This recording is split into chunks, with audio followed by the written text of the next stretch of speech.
That right there is a screenshot somebody took of one of my recent videos and posted it to this Facebook group, basically saying that they didn't like the way I was making this cut, and that's something I want to talk about.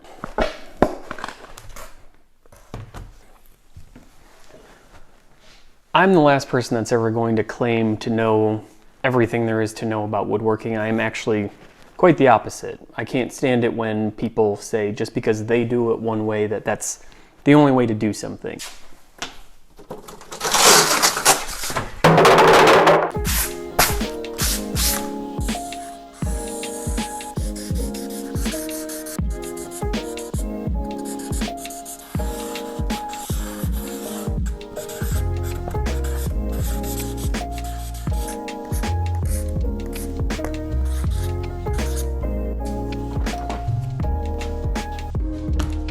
In any industry, there is this idea going around of these gatekeepers that act as if what they know is the only way to do something. So in woodworking, it's, if you don't use this tool, you're not doing it right. If you don't make it the cut this way or do dados this way, you're wrong. That's the wrong way to build something. And that's these people. It's the my way only side of the spectrum of this gatekeeping idea.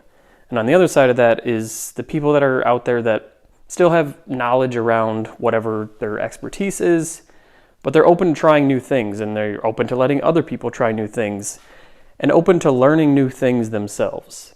This side, they're totally closed off. It is, I'm going to do things the way that I've known it forever, and if you do it differently than that, you're wrong.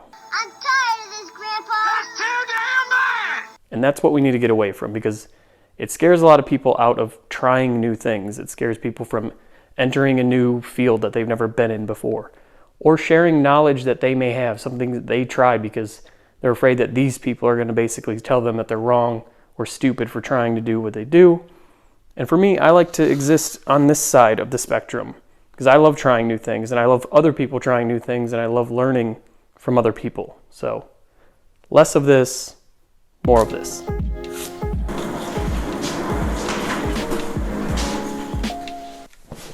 With that being said, I wouldn't consider the person who took a screenshot of my video to be a gatekeeper in any way, because they were really just more concerned about my safety. They probably could have said things in a different way, but I will never fault anybody for being concerned about safety. So looking at this image again, the main issue that people had with my cut was that this left hand was too close to the blade, and they didn't like my thumb on top of the board. And the last thing that I really want to dispute is that they said I was using that hand to feed the board through the blade, which I'll explain in a second is not what I was doing.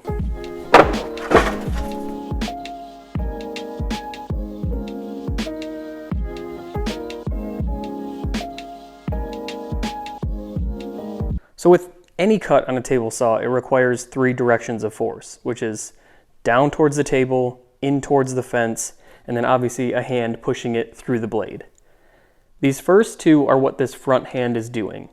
This front hand, thumb on top, is holding it down firmly towards the table, and then I'm also pushing in towards the fence so that it gets a nice clean rip as it glides along the fence. What it's not doing is ever pushing towards the blade. I am not using this hand to apply any forward force. You may see it move forward with the board, but it's not this hand. As soon as I take this hand, backhand off, the board will no longer go forward.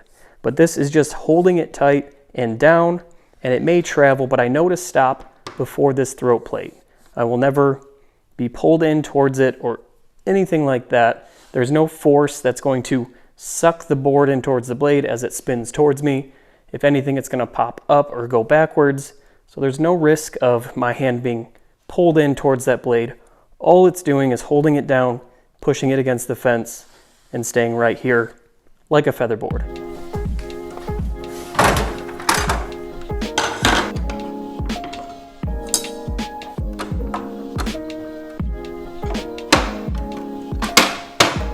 One thing that I will absolutely call myself out on in that image though is that I didn't have the blade guard on, which I almost always use the blade guard because it has integrated dust collection in it, and if you know me at all, I hate dust, so I'm always trying to capture as much of it as possible, and that's the main reason that I use this, and it provides a lot more safety as well to allow me to use the machine in the way that is most comfortable for me. What this is great for is it's a little bit of physical feedback, that if your finger or thumb, anything goes a little too far, you're going to hit this blade guard first, which is great. And these come with most table saws. I think it's actually required that they come with these.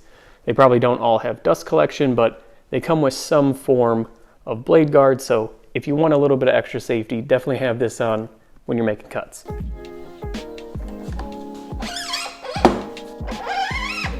And one of the more popular comments on that Facebook post was about, why don't you use the JessEm stock guides? And I know some of you were probably getting ready to ask the same question. And I've talked about this in another video, why I don't like them for certain cuts or rip cuts like this one exactly. This is a board that's 5 inches wide. And you can see when I have the blade guard on here, where is my hand supposed to go at the finish of this cut? I have to either hop over these things to finish the cut or go put my hand closer to the blade, which I don't like. I could use a push stick, sure, and get through here, but why make it more complicated than it needs to be? If I don't have these in the way, I can just pop them up out of the way, and now my hand has a clear lane to go through. And I like to push the board through in one clean motion so you don't get blade marks, burn marks, anything like that. So really all they do is help maybe at the beginning of the cut, but with something like this, I really just don't find them necessary. I love them for bigger cuts on bigger sheets of plywood or doing dados, things like that. But for this cut in particular, these aren't my favorite. Now there's a lot more I could say on this topic. I could go on for probably another hour talking about table saw safety or how I use it, and really anything in the shop and safety around it. But the number one thing that I like to go by is comfort. I want to be comfortable when using my saw. I don't want to make myself feel awkward like by using 2 push sticks or going up and over things or standing off to the side way far, because that makes me feel uncomfortable. It makes me feel like I have a lack of control of the material, and that's what I like to feel. I like to feel in control of whatever is going through that blade. The second I feel out of control, it's uncomfortable and it starts to feel a little scary. And that's my number one rule. If you're scared of a cut, don't make it. There are other ways to do many things, and there's no perfect way to use any tool. Do what feels comfortable for you, and that's all that matters.